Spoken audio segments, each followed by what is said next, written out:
Saudara-saudara yang terkasih dalam nama Tuhan Yesus Kristus, selamat pagi. Mari kita beribadah sejenak. Kita menyanyikan Bukwende HKBP dari nomor 15 ayat 4.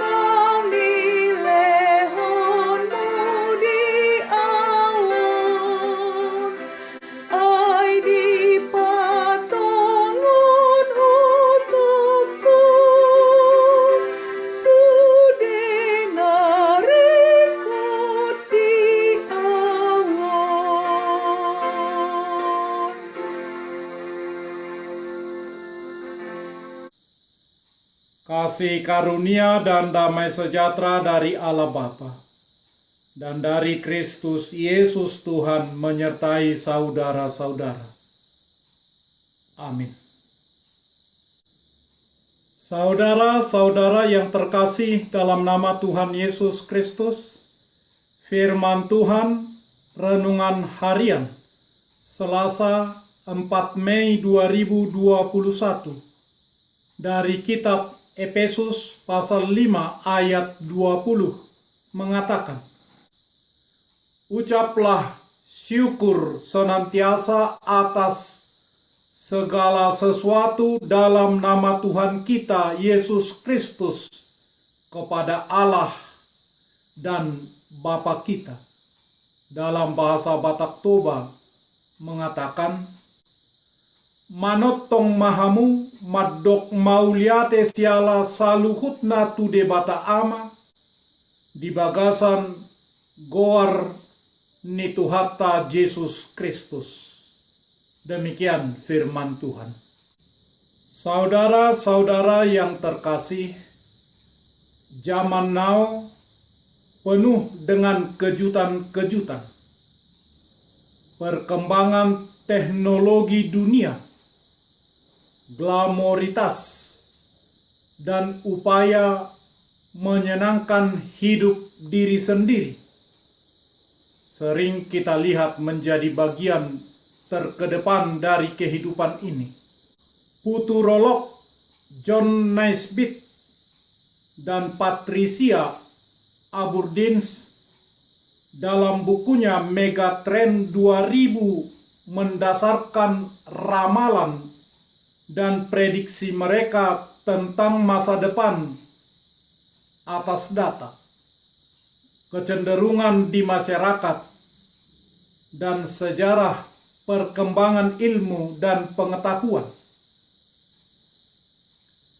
Seperti menyadarkan masyarakat dunia tentang munculnya masyarakat modern baru dengan 10 kecenderungan, yaitu pertama, kepemimpinan perempuan. Kedua, kejayaan individu. Ketiga, renaissance di bidang seni. Keempat, gaya hidup internasional dan nasionalisme kebudayaan. Kelima, abad bioteknologi. Keenam, perekonomian dunia yang mengalami booming. Ketujuh, munculnya pasar bebas sosialis. Kedelapan, swastanisasi negara kesejahteraan. Kesembilan, bangkitnya kawasan lingkar Pasifik dan kebangkitan agama. Itulah ke-10 kecenderungan yang diramalkan oleh John Naisbitt dan Patricia. Situasi bisa menjadi sangat menakutkan karena format sekularisme dan pelampiasan nafsu duniawi jauh lebih memabukkan dari tahun-tahun sebelumnya.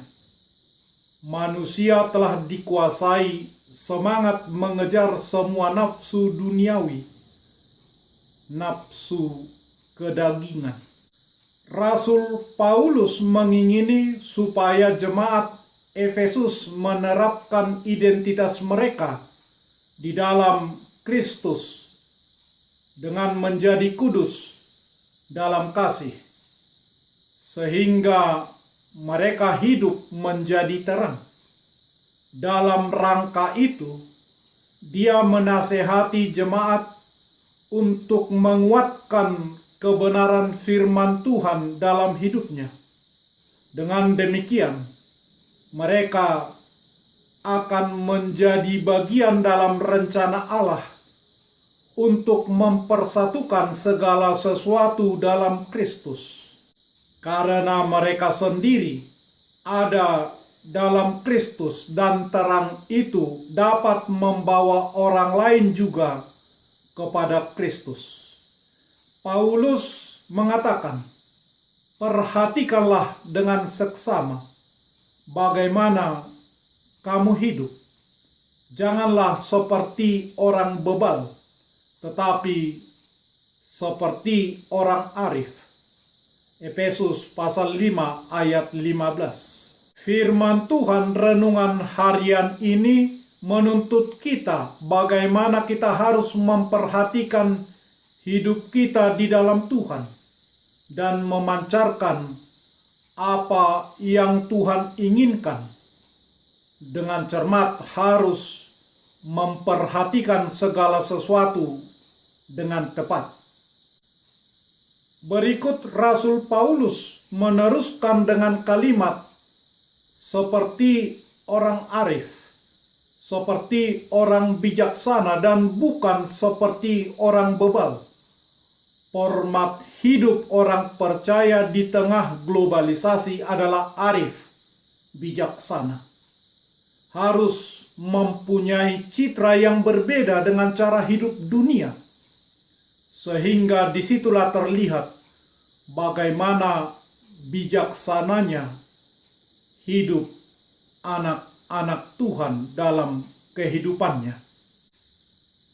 Kita orang percaya hidup dengan penuh rasa syukur dan terus-menerus berusaha untuk mengerti kehendak Tuhan. Itulah inti hidup kita, berjalan di jalur Tuhan yang sesungguhnya. Ucaplah syukur senantiasa. Di dalam segala sesuatu bersyukurlah selalu dalam nama Tuhan Yesus Kristus kepada Allah Bapa kita. Bersyukur, Eukaristo, dilakukan dengan senantiasa, terus-menerus dilakukan dalam hidup sehingga menjadi tabiat, menjadi kebiasaan. Terdapat beberapa manfaat mengucap syukur dalam kehidupan kita, yaitu rasa syukur mematahkan kesombongan. Rasa syukur memberikan kesadaran akan keterbatasan. Rasa syukur membawa pengharapan. Rasa syukur membawa sukacita. Rasa syukur memberikan apresiasi. Rasa syukur memberikan dorongan kesaksian. Rasa syukur memberikan semangat dan kelegaan. Saudara-saudara, rasa syukur diiringi dengan perbuatan baik sebagai cerminan kualitas hidup seseorang yang percaya kepada Tuhan. Kehidupan yang baru dalam Kristus menghasilkan perbuatan baik yang bermanfaat bagi kehidupan. Biarlah pengenalan kita akan Allah mengubah seluruh hidup kita, sehingga setiap hari kita boleh belajar bersyukur kepada Tuhan di dalam segala hal. Amin. Marilah kita berdoa. Ya Tuhan Allah yang Maha Pengasih dan Bapa kami puji Engkau karena memberi anak-Mu Tuhan Yesus Kristus menjadi kehidupan kami. Kuatkanlah kami dengan Roh Kudus, agar kami menaati firman-Mu. Berilah keberanian dan kesediaan kepada kami untuk setia melakukan firman-Mu. Jauhkanlah dari kami hati yang bimbang dan hati yang ragu, agar kami beriman teguh dan selalu bersyukur atas segala sesuatu, karena Tuhan Yesus Kristus sumber sukacita kami. Amin. Marilah kita menyanyikan buku nyanyian HKBP dari nomor 15 ayat 4.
Kita bersama-sama berdoa dengan doa Bapa kami. Bapa kami yang di surga, dikuduskanlah nama-Mu. Datanglah kerajaan-Mu. Jadilah kehendak-Mu di bumi seperti di surga. Berikanlah kami pada hari ini makanan kami yang secukupnya. Dan ampunilah kami akan kesalahan kami, seperti kami juga telah mengampuni orang yang bersalah kepada kami. Dan janganlah membawa kami ke dalam pencobaan, tetapi lepaskanlah kami daripada yang jahat, karena Engkau punya kerajaan, dan kekuasaan, dan kemuliaan sampai selama-lamanya. Amin. Anugerah Tuhan Yesus Kristus, kasih setia Allah Bapa, dan persekutuan Roh Kudus menyertai saudara-saudara. Amin.